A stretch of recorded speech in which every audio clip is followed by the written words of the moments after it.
Indian പ്രതിപക്ഷത്തെ ഒന്നിപ്പിക്കുമെന്നാണ് താങ്കൾ ഇപ്പോൾ സൂചിപ്പിച്ചത്. അപ്പോൾ എനിക്കൊരു സംശയം, ഡോക്ടർ ടി.എം. തോമസ് ഐസക് ആ ഇന്ത്യൻ പ്രതിപക്ഷത്തിൻ്റെ ഭാഗമല്ലേ? കാരണം രാഹുൽ ഗാന്ധി അടക്കം കോൺഗ്രസ് കെജ്രിവാളിന് പിന്തുണ കൊടുത്ത് ഇ.ഡിയുടെ ഈ വഴിവിട്ട നീക്കത്തിനെതിരെ ദേശീയ തലത്തിൽ ഒന്നിച്ചു നിൽക്കുന്നു. പക്ഷേ പത്തനംതിട്ടയിലെ LDF സ്ഥാനാർത്ഥി തോമസ് ഐസക്കിൻ്റെ കാര്യത്തിലേക്ക് വരുമ്പോൾ ഇ.ഡിയോടാണ് ഇവിടെ പ്രതിപത്തി. ഈ 2 വർഷമായിട്ട് അവർ അന്വേഷിക്കാൻ തുടങ്ങിയിട്ട് ഡൽഹിയിലിരിക്കുന്നവർ ചിന്തിക്കണതേ 80,000 കോടിയുടെ ഏർപ്പാടല്ലേ, അപ്പോൾ അതിൻ്റെ മന്ത്രിക്ക് എന്തെങ്കിലുമൊക്കെ കിട്ടിക്കാണുമെന്ന്. അതാണ് രീതി. ആ രീതി വെച്ചാൽ ചിന്തിക്കുന്നത്. അവരുടെ അളവുകോല് വെച്ച് അവരളന്ന് വെച്ചാൽ മതി, ഇങ്ങോട്ട് അളക്കാൻ വരണ്ട.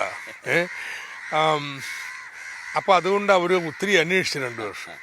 ഇതുവരെ അഴിമതി കാണാൻ പറ്റിയിട്ടില്ല. അഴിമതി കാണാൻ പറ്റാത്തതുകൊണ്ട് അവരിപ്പോൾ കേസെടുത്തിട്ടുള്ളത് ഫെമ നിയമലംഘനത്തിനാണ്. വിദേശ നാണയ ചട്ടം അത് ലംഘിച്ചു. കേരള സർക്കാരിന് ഈ പണം വാങ്ങാൻ അവകാശമില്ല. നമ്മൾ പറഞ്ഞു അത് റിസർവ് ബാങ്ക് പറയുന്നുണ്ടല്ലേ, അവരല്ലേ നടത്തിപ്പോകാറുണ്ട് ഈ മസാല ബോണ്ടിൻ്റെത്. അവരാണെങ്കിൽ ഒരു തെറ്റുമില്ല, ഞങ്ങൾ അനുവദിച്ചതാണെന്ന് പറഞ്ഞു, അഫിഡവിറ്റും കൊടുത്തു. അപ്പോൾ പിന്നെ നോക്കുന്നതിൻ്റെ വിനിയോഗത്തിൽ വല്ല തെറ്റുണ്ടോ വെച്ചാൽ ഇതിൻ്റെ ഈ പണം ചില കാര്യങ്ങൾക്ക് ഉപയോഗിക്കാൻ പാടില്ല നിബന്ധനയുണ്ട്. ഇപ്പോൾ ഭൂമി സ്പെക്കുലേഷന് വേണ്ടി ഉപയോഗിക്കാൻ പാടില്ല. അപ്പോൾ നമ്മൾ ഭൂമി ഏറ്റെടുക്കുന്നുണ്ടല്ലോ, അതിനുവേണ്ടി പണം ഉപയോഗിച്ചിട്ടുണ്ടോ? അങ്ങനെ ഭൂമി നമ്മൾ ഇൻഡസ്ട്രിയൽ എസ്റ്റേറ്റൊക്കെ ഉണ്ടാക്കാൻ വേണ്ടി ഏറ്റെടുക്കുന്നത് ഭൂമി സ്പെക്കുലേഷനായിട്ട് വ്യാഖ്യാനിച്ച് കേസെടുക്കാൻ പറ്റുമോ? ഇതൊക്കെ അന്വേഷിച്ച് കിടക്കുകയാ. ഒരു സർക്കാർ ആ ഭൂമി ഏറ്റെടുക്കുന്ന റിയൽ എസ്റ്റേറ്റ് ബിസിനസ്സിനല്ലല്ലോ. ഇവൻ്റെയൊക്കെ തലയിൽ അങ്ങനെ ഇത് കാര്യങ്ങളുണ്ട്, എന്തെങ്കിലും പറയണ്ടേ? അപ്പോൾ നമ്മൾ രണ്ടാമതും സമൻസ് അയച്ചപ്പോൾ പുതുതായിട്ട് നേരത്തെ അയച്ച സമൻസൊക്കെ പിൻവലിച്ച് ബാലും ചുരുട്ടി ഓടി. അപ്പോഴാണ് കുറച്ച് കഴിഞ്ഞപ്പോൾ വീണ്ടും അയക്കുന്നു. അപ്പം നമ്മളിപ്പോൾ കോടതി പറയണം, നിങ്ങൾ പറയണം, ഖണ്ഡിതമായിട്ട് പറയണം.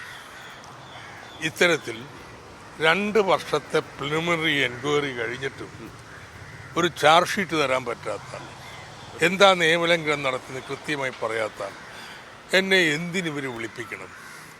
ഈ ഇഡിയുടെ മുമ്പിലൊന്നും ഒച്ചാനിച്ചിക്കത്തില്ലെന്ന്. അല്ല, സത്യത്തിൽ ഈ രാവിലെ നമ്മൾ സംസാരിക്കുമ്പോൾ എൻ്റെ മനസ്സിലേക്ക് വരുന്നതാണ്.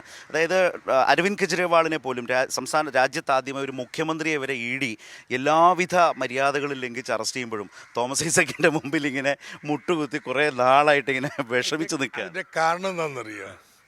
അഴിമതിയില്ല.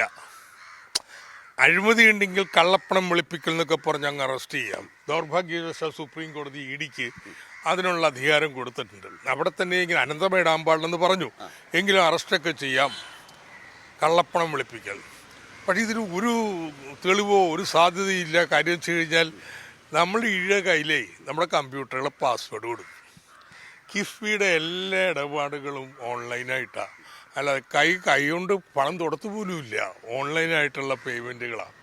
അപ്പോൾ അവർക്കിതെല്ലാം നോക്കാം. അവന്മാരെല്ലാം ഗവേഷണം ചെയ്തിട്ട് ചുക്കും കണ്ടിട്ടില്ല.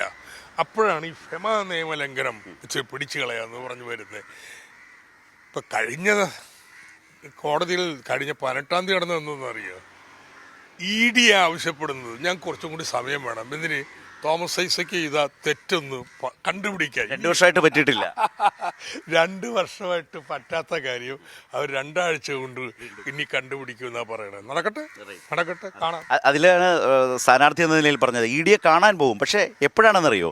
പത്തനംതിട്ടയിൽ അവർക്ക് വോട്ടുണ്ടെങ്കിൽ അവരെ കാണാൻ, സ്ഥാനാർത്ഥി എന്ന നിലയിൽ ഇ.ഡിയെ കാണാൻ പോകും എന്ന് ഈ തെരഞ്ഞെടുപ്പ് കാലത്ത് പറഞ്ഞൊരു ഒരു നിശ്ചയമായിട്ടും അവർ ഇവിടെ വോട്ടർമാരാണെങ്കിലേ ചെയ്യുന്നവർക്കും അറിയാലോ ഇത് കള്ളത്തര പണി കാണിച്ചു കൂട്ടുന്നതെന്ന്. അപ്പം അതുകൊണ്ട് വോട്ട് അവരുടെ പോലും നമുക്ക് കിട്ടും കേട്ടോ, പത്തനംതിട്ടയാണെങ്കിൽ.